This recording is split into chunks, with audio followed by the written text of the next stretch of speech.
E aí, galera, que fogão é esse, hein? Quase que deu zebra, hein? Sem vinheta eu não entro, sem like eu não comento.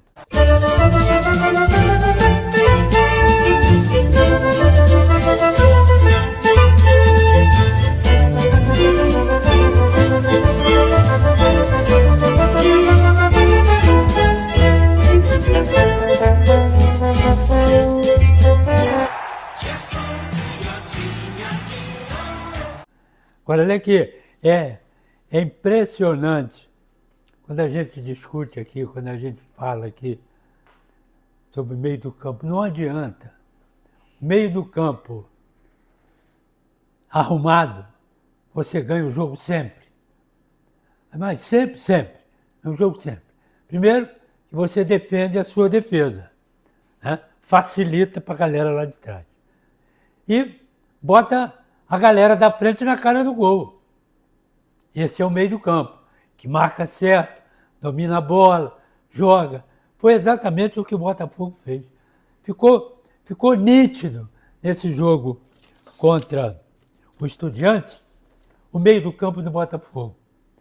Marlon Freitas, Gregory, Cuiabano, né, que vinha como um falso terceiro homem ali, mais pela ponta, mas sempre fechando por ali pelo meio, e o Arthur também colaborando. O Juan e o Igor Jesus sempre um pouco mais na frente. O Juan, bom jogador, hein? Bom jogador. Atrevido, vai para dentro, né?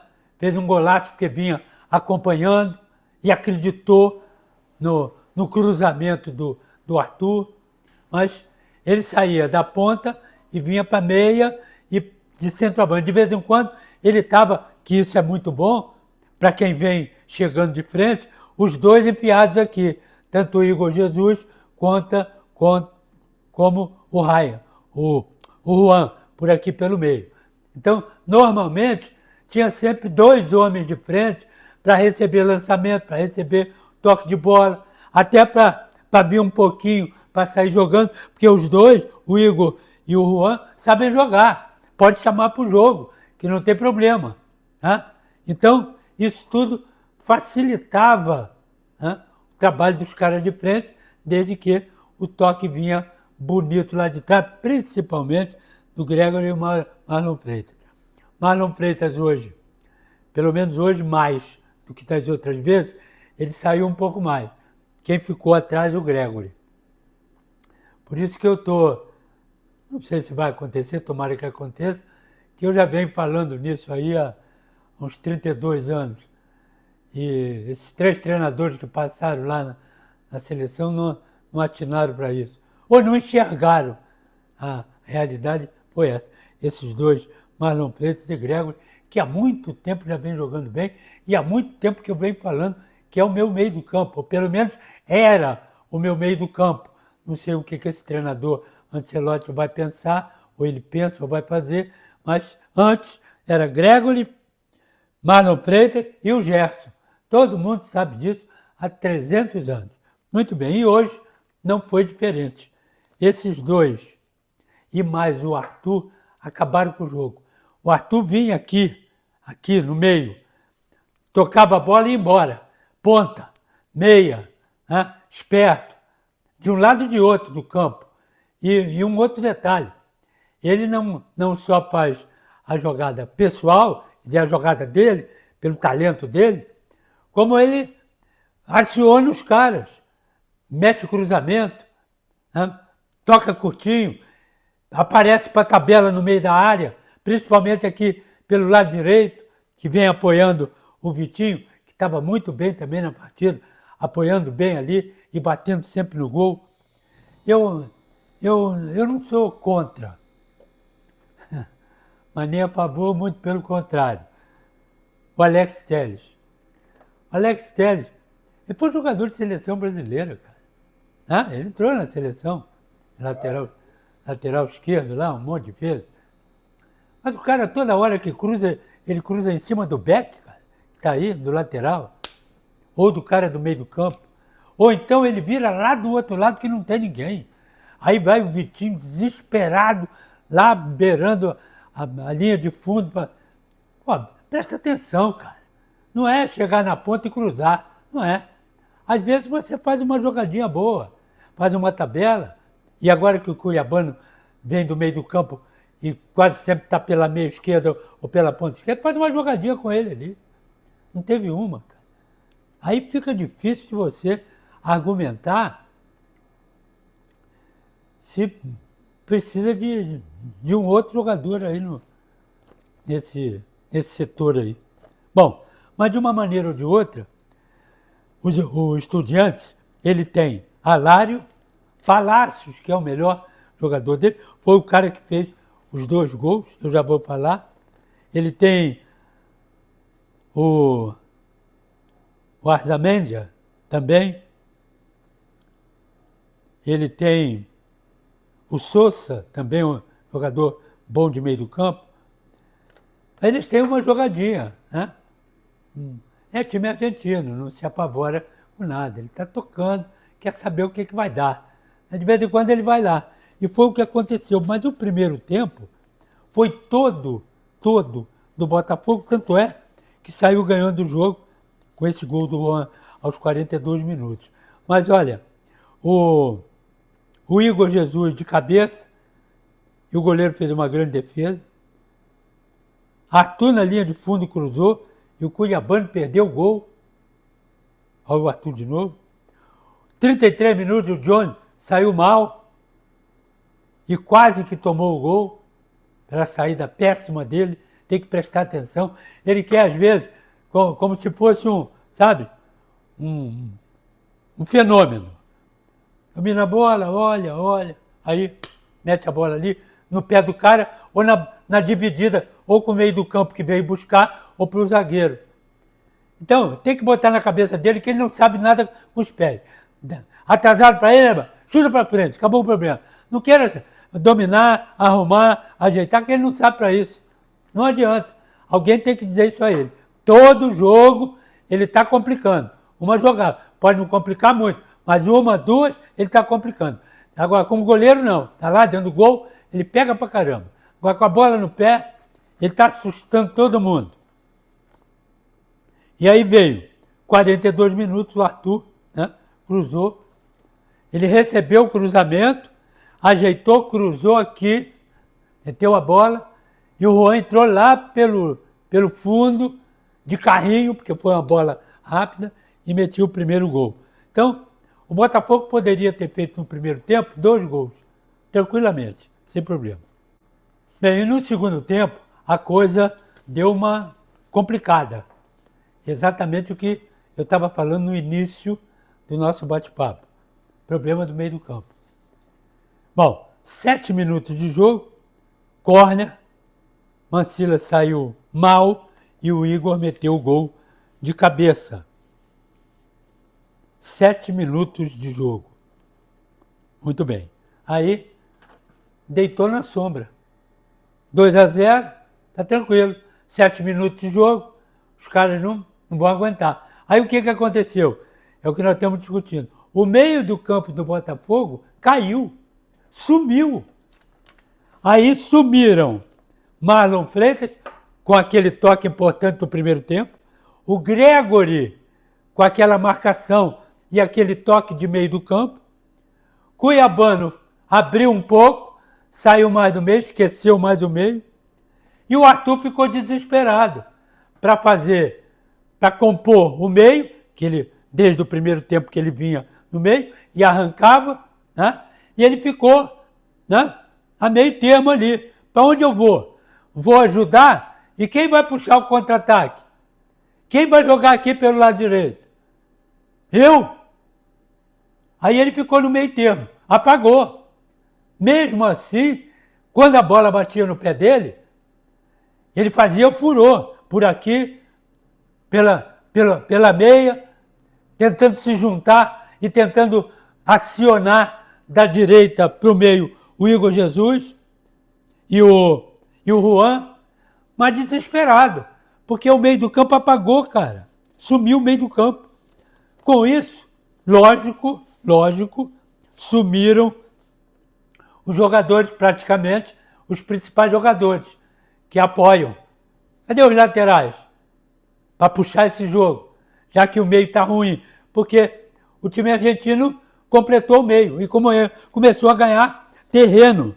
E aí veio o pênalti a 14 minutos. Palácio os 14 minutos de pênalti. E aí subiu de produção o time do Estudiantes. Fez uma alteração, saiu o Alário, entrou o Jiménez, saiu o Sousa, entrou o Faria, saiu o Gabriel Neves, entrou Piovi, e saiu o Bocelli, entrou o Catré. Eles acabaram com o jogo. E a galera começou a vaiar, a gritar, o time começou a cair. Aí aconteceram as modificações, o Juan saiu, entrou o Natan, saiu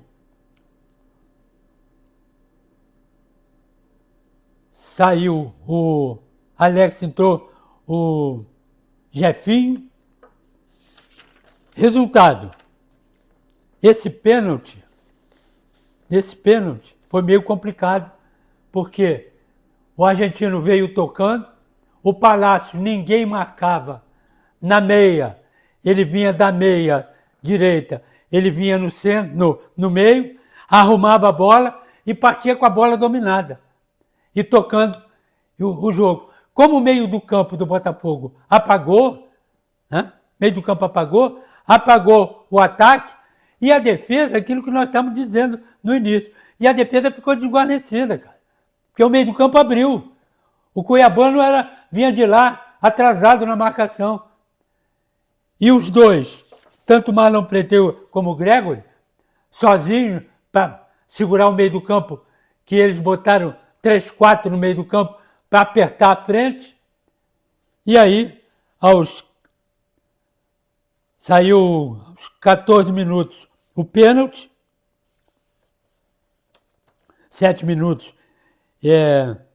o gol do Botafogo, 14 minutos o pênalti, 32 minutos, troca de passe, aparece de novo o Palácio na frente e empata o jogo. E aí? Então, é nítido isso, cara. Dos 14 minutos do pênalti a favor deles, dos 14 minutos aos 35, eles dominaram o jogo. Por incrível que pareça, eles dominaram o jogo. E poderiam ter desempatado o jogo antes do Botafogo empatar. Com quem? Exatamente, um lançamento. Aí subiu de novo. Lançamento do Marlon Freitas, pegou o Arthur pela ponta, saiu a cobertura, saiu o marcador, ele num toque de bola, ele bateu os dois. Na batida dos dois, ele entrou de perna esquerda, ele meteu a bola no canto, 3-2. Mas foi nítido. O apagão do meio do campo e a subida do meio do campo do time do Estudiantes para empatar o jogo. Porque até então, se o Botafogo continuasse do jeito que estava, ou do jeito que terminou o primeiro tempo, ele faria mais 2 gols tranquilamente. Tranquilamente. Ele fez 1, ele botou 2-0, cara. E os caras empataram 2-2 com 32 minutos de jogo. É sinal de que, do início até os 32, o Botafogo apagou. Não marcou certo, não saía jogando certo. A marcação estava errada. Então, liberou demais o meio do campo para os caras que não são bobos. Eles botaram 3-4 ali e arrumaram um empate. E seria um grande resultado para eles. E um péssimo resultado para o Botafogo depois de estar vencendo de 2-0 e jogando muito bem. Não é jogando mal, não. Jogando muito bem. Por isso é que eu estou batendo nisso, que o meio do campo caiu. E aí, de repente, no finalzinho do jogo, ele deu uma acordada. A sorte é que o lançamento, e eu ainda vou dizer isso que eu anotei aqui, no segundo tempo, aqui, foi o único lançamento do meio do campo, que no primeiro tempo fez 30. 30. Fora o toque de bola. Foi o único lançamento no segundo tempo que pegou o Arthur aqui pelo lado direito, né? no levantamento, que ele na corrida bateu os dois e fez o gol. O único lançamento. A troco de quê? Por que apagou? Por que não teve ninguém para gritar? Para tudo, estamos errados. Vamos voltar a jogar o que nós estamos jogando. Não precisa substituir, não. O problema não é substituição, não. Os caras estão aqui. Vamos segurar o jogo. Cuiabano, fecha aqui. Não vai muito. Nós estamos ganhando 2-0. Tem 3 caras aqui no meio do campo para 2 pegarem. Marlon Freitas e Gregory. Costa mais aqui. É isso? Vem mais um. Arthur, vem mais um pouco. Fecha aqui. E controla de novo. E vamos segurar o jogo. Vamos tocar a bola. Mas apagou. E com apagão os caras vieram e meteram 2 gols. E ainda rondaram ali pra caramba.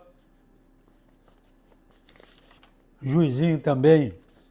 Que a galera tá gritando que não foi pênalti. Não adianta mais você discutir. Foi pênalti, não foi bater na mão. A mão tá... O braço tá junto ao corpo, tá um pouco... Mas não sei o quê. Mas o braço está assim. Se ela bater antes no corpo e depois no braço, segue o jogo. Tem uma série de mimimi aí que não adianta você ficar discutindo. O cara marcou. O VAR não discutiu, pênalti. O VAR discutiu, chama você ainda tem uma chance do árbitro acompanhar o VAR. Se ele chamou, é por alguma razão. Ou não, sei lá. Então não adianta. Jogou mal, marcou mal, você corre risco, principalmente com esse tipo de time que toca bonito, segura o jogo e complica sempre. Não adianta, não larga de mão, porque os caras sabem jogar também. Então, foi a sorte do único lançamento no segundo tempo, pegar o Arthur e faturar o terceiro gol. Ainda bem. Dos males, né, o menor. Está dentro de novo, porque ia para um sacrifício danado. Se perde esse jogo ou se empata o jogo, é complicado. Craque do jogo, Arthur sobrando na galera. Baranga do jogo, eu vou botar Piovi, a baranga do jogo. Podia botar Alex Telles também, que não jogou nada. E o Jefinho, quem trouxe o Jefinho de novo? Hein? Trouxe mal. O Jefinho vai para ali, vem para cá, toca aqui, corridinha ali. Não vai sair disso aí. É melhor deixar o Cuiabano lá mesmo dando trombada e o Alex Telles também. Então, e a arbitragem é 0. É 0! Valeu, galera!